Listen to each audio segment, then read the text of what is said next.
Hello everyone, welcome back to our channel. Today we are going to deep dive into one of the most important automotive cybersecurity topic, that is software bill of material. We have along with us Dharmesh, who will take us through what is software bill of material, how it is beneficial, what are the different formats and how it is used in the automotive industry. So let us start the discussion. Thanks, Riva, for the introduction. So let's start with what is SBOM. So in formal words, the software bill of material is a formal record containing the details about supply chain relationship of various components used in building the software. Now, what are these components consist? So the component including libraries and modules. This can be open source or proprietary, free or paid, and this data can be widely available or restricted. So let's understand the needs of SBOM with an example and also with an analogy. So now let's assume that uh, I produce a granular bar as a product. Now let's examine the supply chain of this tasty granular bar. So what are the ingredients have I used to make this bar? So oats, salt, cashew nut, honey, and caramel. These are the ingredients which I have used to make this product. Now you can see that if we form this in NTIA software bill of material terms, so some of these ingredients are considered as atomic parts, which is in raw form, and some of them are considered as compounded parts, which I got from some of the suppliers and which again have its own ingredients, which is again the parts. Now, next step is I make this product and next is available for the operators. So in this example, let's consider that is local supermarket which sell my bars. And finally, it arrives to the consumers so they can buy this product. Now, this is normal use case. In next step, what happens? Whatever the details to make this component compound parts, I don't have the main ingredients with me, and I also don't have the list of those ingredients. And when I produce this product, I did not mention them as I do not have the information. N- Now let's say some of the consumers have allergy and they complained after eating this bar that there is some ingredients in this bar and which is due to which the customer got sick. Now it would be very difficult for me to trace back, or also it would be very difficult that I am not honest with the customers and there is no transparency since I do not have the details of the main ingredients, because some of the customer might have let's say here in example allergy from peanuts, and that I did not know previously since I do not maintain any record and I do not have such bill of materials list with me. Now let's see in real world example.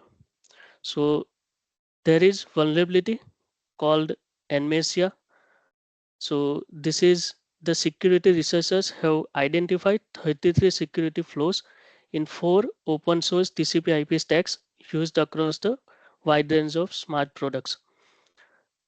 Now the question arises: can any organization that makes use of the software uh, can easily answer that whether this vulnerability affects their product or not?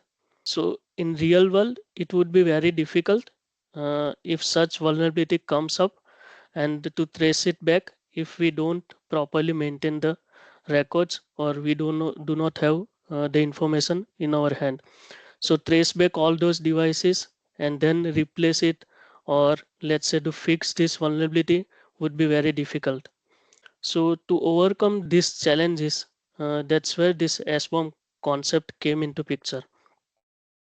So now let's see what are the different roles of SBOM in the organization.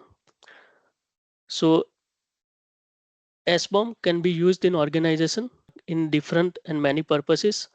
inside a SBOM has initial internal usage.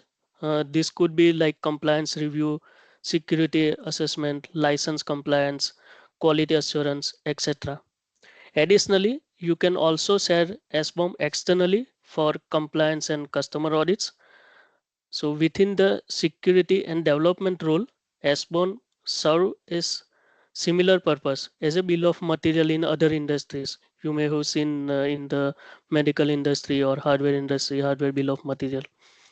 So for example, automotive manufacturer must track the tens of thousands of parts coming from wide range of suppliers when manufacturing particular modern car, and all it takes is one faulty or failure parts to ruin the final product. So to avoid that, it's very important that some kind of mechanism would be there to maintain all these different parts coming from and details about it. So now let's see some of the minimum baseline attributes in maintaining the SBOM. So there are some baseline attributes which we need to maintain if we have to fill this SBOM. So what are those attributes? Let's see in detail. So these are minimal. Of course, there would be more information that you can put that up to the organization, but minimum you should have. These are the baseline attributes.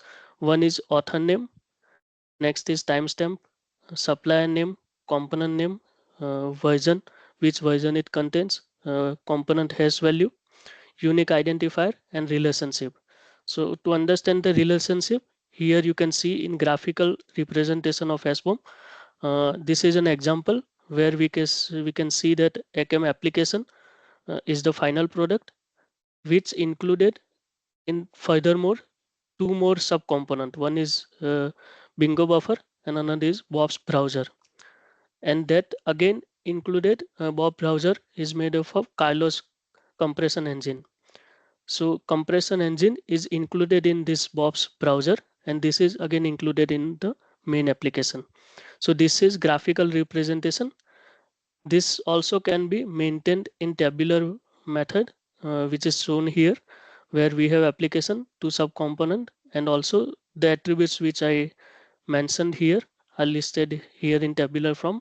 And here you will mention what is its UID, uniquely identifier, or what version it is, and what is the relationship it's a primary or included in, which will be maintained. So of course, to maintaining such information, if every organization follows the different format, and then to exchange this information between suppliers to vendor or OEM would be very difficult. So that's why it is very important. This should have some standard formats. So now let's discuss about the SBOM formats. What are the different formats are available for the SBOM?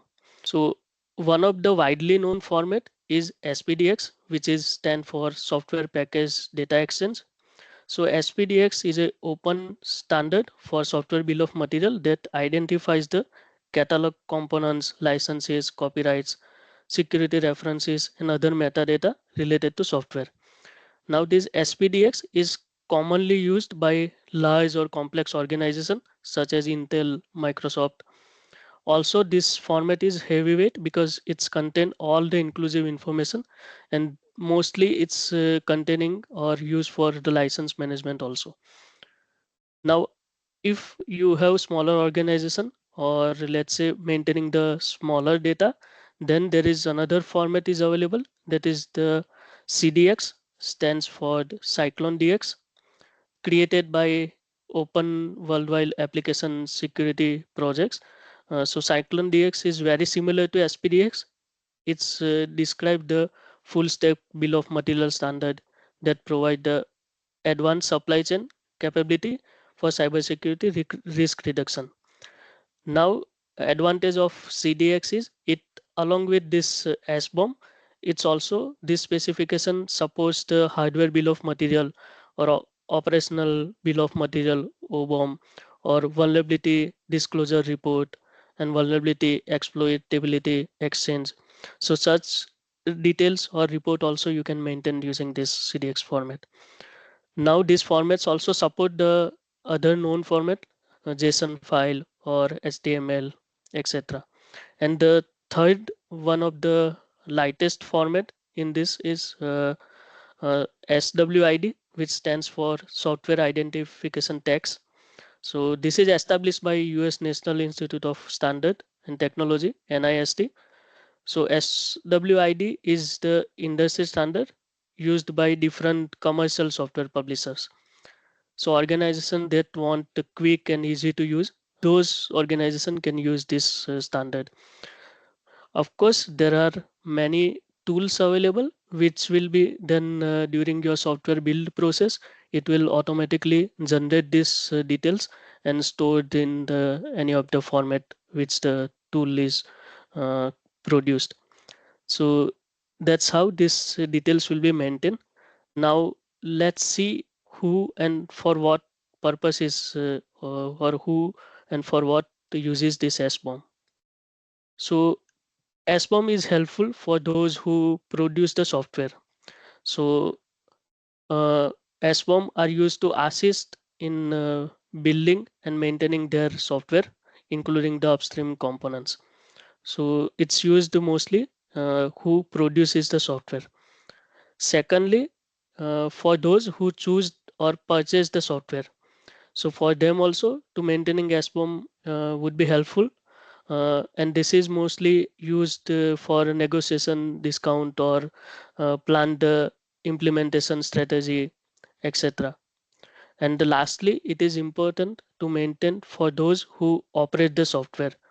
So this is it's very important for them to be informed about the vulnerability management, and is there are any licensing issue or further vulnerability found, then it will be easily identified from where it occurred, and it can be fixed easily.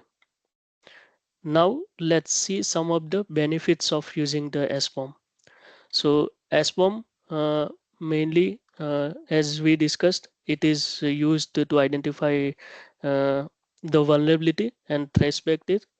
Easily you can identify it from where it occurred and provide the solution as quickly as possible. So SBOM is used to identify and avoid the known vulnerability, is also used for quantifying and managing licenses to identify both security and license compliance requirements. It it is enabling qualification of risk inherent in a software packages, which is help to managing or mitigating for vulnerabilities. Uh, it lowers the cost due to the improved efficiency and reduce the unplanned and unscheduled works. So these are some of the benefits of the SBOM. Uh, of course, this is widely used in the other industry other than the automotive. You can see it in your food products. They will maintain all the ingredients, or they will also list down the energy and other things. And if you see the uh, production of the medical devices, so there also this is very important.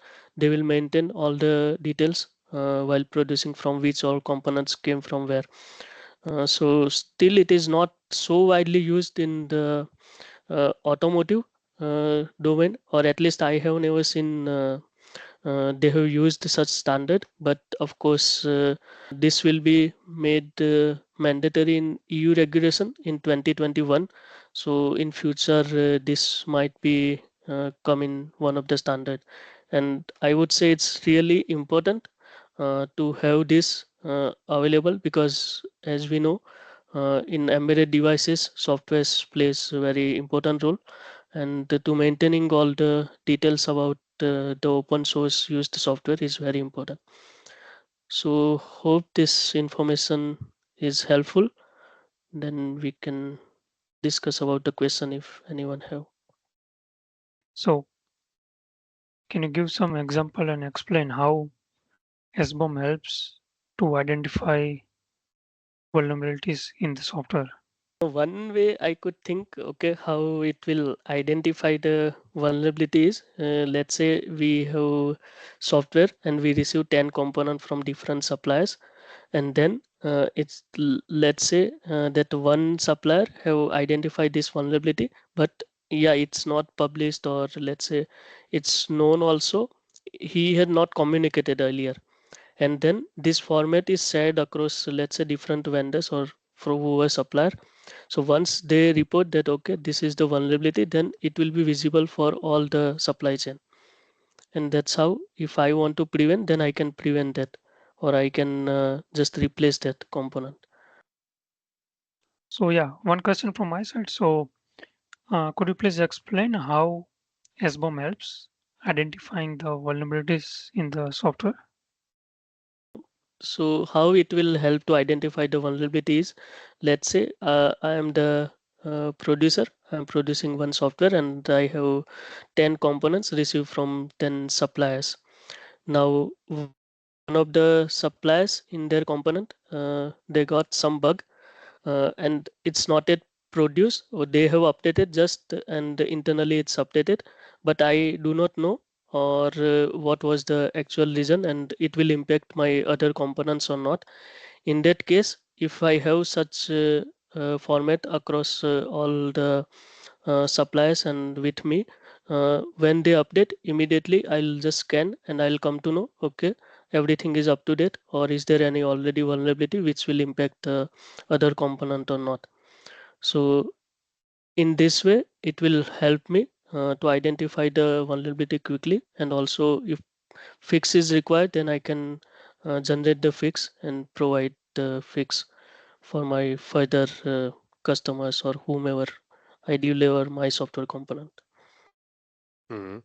Maybe to add on to what Dharmesh said, so in real scenario, if you think of Ronak, we know that a software is built using different libraries. Sometimes some libraries come from your customer, some you may use something from the open source. I mean, on a double quote, don't think that like open source anything on open source. So in that case, imagine that you have already gone for production, and let's say your software is already running in some ECU in some car. At later stage, in one of the components which you have used to build your software, some vulnerability is identified. You don't know. Yeah, maybe in some use case. Now, if you have an SBOM, you also know, because now I believe there are also many tools available from different cybersecurity companies where you can already, create an SBOM and keep, and maybe it will automatically also check if there are any new vulnerabilities identified in this particular library, and based on that you will get triggered, okay, in one of the libraries which is used in building your software, there has been a new vulnerability identified. Now of course that comes as a part of the continuous monitoring, as a part of your software, especially with respect to cybersecurity, because I think maybe 3 4 years ago we didn't hear much about SBOM. We only heard about hardware bill of material. Right now SBOM is becoming more and more famous because of cybersecurity. Now that is an opportunity for for you to analyze, okay, that vulnerability, does that has any impact on my software as a whole?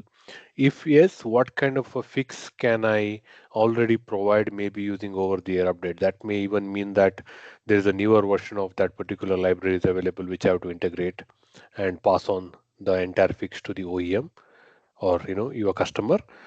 If there is no fixes available, can you somehow mitigate that let's say security risk within your let's say boundaries, so that you can prevent anything malicious happening to your software? So that is more of a chain. Having said that, if you don't know the origins, if you don't know the roots, then of course you don't know that this vulnerability also impacts you. I mean, first of all, you don't even know that there is some vulnerability because you are not actively tracking. um, and of course you can't judge whether it has an impact on you, and then you can't take any proactive decisions or measures. Yeah. So I have a question on the SBOM attributes. So you mentioned that these are some of the attributes or some of the mandatory attributes that are to be present in an SBOM, right? So which governing body or which standard defines these attributes? Mhm. So yes, regarding the minimal fields, so when this concept started, so during the POC phase, so NTIA started this concept phase when they see that there is many softwares are available and nobody is maintaining, and finding vulnerabilities would be very difficult. So that's how they come up with this concept, and they started formalizing these things, and they have the group like transparency and framing working group. So they have started, and they also get the feedback from different organization, what are the challenges they were facing, and what are the things needs to be there to maintaining such database, or let's say some software bill of materials.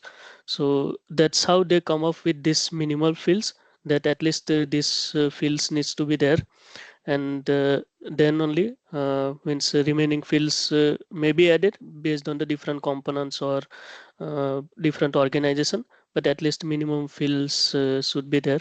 So to start up that and validate that POC concept, they come up with this minimal fields, and this will be then used to derive the different formats also. So NTIA also was involved in deriving the one of the format, as we discussed those three formats of SBOM. Okay. So I have a question. What is the impact of SBOM on the automotive stakeholders? If I may answer that question, I think that's a valid and optimal question at this point of time, because SBOM is a very new topic that is being going around in the industry.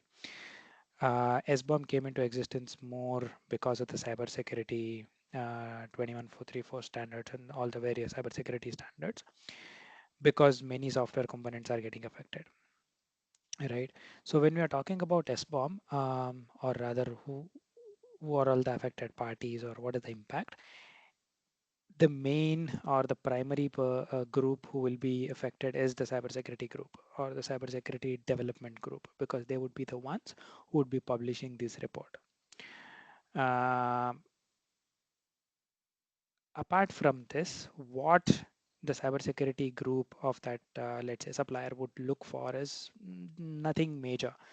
As a software development company, you would have some kind of base template for all your softwares, right? So let's take a basic example of your uh, one of the files, one of the C files, for example, right?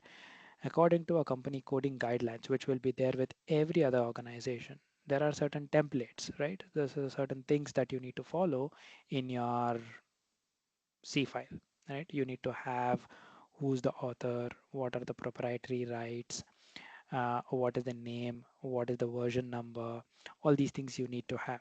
So SBOM itself, that's the reason why NTIA has come up with these basic attributes. So these attributes uniquely define what version of your software is being released, so that if there is a bug in that version, if there is a bug found, then you can uniquely identify that particular version, be it SVN version number, SVN revision number, etc. Now, when I talk about the cybersecurity group, what they will have to do is they have to actively track each and every internal release or an external release that the team is making, that the software team is making, to ensure all these points are captured in a good tabular format. Dharmesh also explained that there are various formats: SPDX format, CDX format, SWID format, etc. Right? So there are various formats, and the reason why there exists some various format is because if you end up writing in your own way, then it would be difficult for your suppliers to integrate it. So that at the product owner level, they would have to give or maintain one SBOM, and this is one part of it. And the second part of it, where again the stakeholders affected here are the cybersecurity group, is that, as we know, cybersecurity is a continuous activity till you go for decommissioning. There's a lot of activities that you keep doing, right? So the cybersecurity group, um, from the product owner. So this would be a top-down approach. That means from the product owner cybersecurity group, they keep monitoring if there are any new vulnerabilities that has come in the industry, right? Um, any new malware attack that has happened, any new ethical hacking that has happened, which because of whatever reason gets affected in one of the component. So this is where the tracking and monitoring of these cybersecurity incidents will also happen through the maintenance of these SBOM, because if something changes, you would look into these SBOM, and then either if it is your internal team, you would report to the team so that they can fix it, give a fix. If it is your supplier, then you will have to contact your supplier and get the fix. If it is applicable, if it is applicable to the product, then you will have to get the fix. So in a nutshell, to summarize, what is the impact of SBOM? The impact of SBOM is in two ways. One is the top-down approach, which is during the maintenance, continuous development and maintenance phase, and the other one is the bottom-up approach, where during the development, right from the unit component or library provider all the way to the product owner, will have to integrate all the details and create the SBOM and provide it to their next level customer. Okay, so one more question I wanted to ask, like if any organization want to implement this SBOM, are there any tools which are available which can be used in the automotive software development to implement the SBOM? That's a very good question. More of a practical oriented question, I would say. There are various tools available these days. So if you see any vulnerability analysis organization who's responsible for doing vulnerability analysis, they kind of provide certain tools. Microsoft themselves, they have an SBOM tool. It's called as SBOM generator. It is an open source tool. There is another tool called SIFT, which supports SPDX, CDX, and it has its own custom format.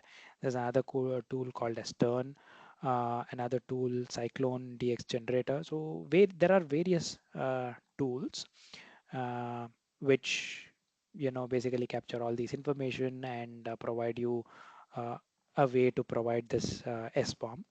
Apart from that, since it is fairly new, what the companies are also targeting is to have a minimalistic approach for this SBOM, right? So whenever I say minimalistic approach, as you can see on the screen, bottom right of your screen, the table. So you need something like a tool, some script, which can populate this table. So let's say, for example, you're using SVN or GitHub, right? So using your commit messages, there is automatic unique number that is generated. You can also set up the hash. You will anyways get the component name, supplier name, version number is pulled up from the SVN or the Git commit number, commit version number. So this way you can write a small script to monitor the Git activities or the SVN activities, where you can pull out all these information. Since it is going to be a minimalistic, let's say minimalistic way of representation, yes. But just for example, if you have to put the relationship and all, yeah, it might be a bit difficult. But there are companies who just write a small script to get these things as well. So all in all, to summarize, there are various tools uh, where these which will help to generate these SBOMs, but companies are also looking at writing their own scripts to generate this minimalistic table. Yeah, and additionally, I would say it's also depend like which format you want to generate. As we discussed, there are three formats. So one is very high weight, so it's including all including many details regarding the software component. So if you really want to generate that much detail, then you can use such tools. Some tools are very specific to format generation, so yeah, it's also depend like which format you want to generate this SBOM. All right, so that concludes the topic of SBOM, a very hot topic and also a new topic in the field of cybersecurity. This is also a topic which is gaining a lot of popularity and also becoming more and more important in the field of automotive cybersecurity in the software development or the system development. So we hope that this session was informative and you were able to get good information, good insight on SBOM, how to create an SBOM, what are the different tools that you could utilize to generate SBOMs, why SBOM is required, what is a, let's say, easy first approach to start off your first SBOM. We hope that you would start following this SBOM activities and stay tuned for new updates and the latest activities that is going on in the field of automotive cybersecurity. Do subscribe, like, share, so that you get more and more informative content in the field of automotive cybersecurity from us. Thank you.